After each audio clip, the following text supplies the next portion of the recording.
अमित शाह को फिर से एम्स में भर्ती करवाया गया है। आप सबको पता ही है कि वो कोरोना पॉजिटिव पाए गए थे, जिसके बाद उनका इलाज गुड़गांव के एक बड़े अस्पताल जिसका नाम मेदांता है उसमें हो रहा था। उन्होंने 2 दिन पहले इस बात की जानकारी ट्वीट के माध्यम से दी थी कि उनकी रिपोर्ट निगेटिव आई है, जिसके बाद उन्हें अस्पताल से छुट्टी भी दे दी गई थी। लेकिन उन्होंने ये भी कहा था कि हम कुछ दिन के लिए होम आइसोलेशन में रहेंगे। लेकिन अब जहां तक खबर आ रही है कि उन्हें फिर से उनकी तबीयत में कुछ खराबी आई है, जिसके कारण उन्हें एम्स में वापस भर्ती करवाया गया है। अगर आप में जिंदा है आपके हिस्से का गांव, तो लाइक और सब्सक्राइब जरूर कर दीजिएगा।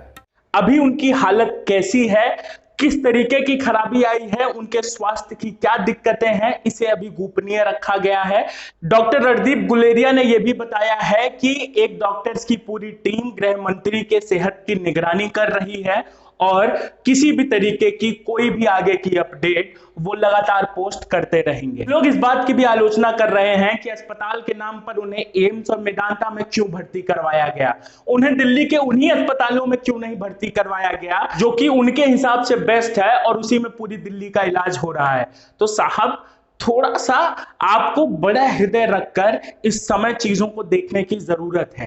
वो देश के गृह मंत्री हैं और देश को उनकी जरूरत है। उनकी सेहत के लिए जो सबसे ज्यादा आवश्यक और सबसे ज्यादा जरूरी चीजें हैं वो देश करने की कोशिश कर रहा है। कई सारी ऐसी बातें हैं, कई सारी ऐसे तरीके हैं जिस पर आप व्यंग कर सकते हैं, जिस पर आप सवाल उठा सकते हैं, लेकिन किसी के सेहत के बारे में इस तरीके की बात करना, और वो भी तब जब वो देश का गृह मंत्री है, अच्छा नहीं लगता।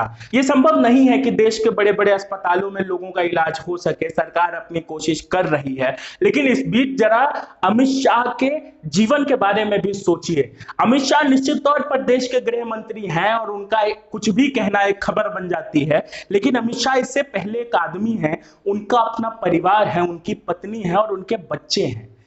आप केवल और केवल अमित शाह और बीजेपी के विरोध में इतने अंधे मत हो जाइए कि आप अमित शाह की सेहत के बारे में ही दुर्कामना करने लगिए। जरा इस बात का भी ध्यान रखिए कि अमित शाह के परिवार पर इस वक्त क्या गुजर रहा होगा।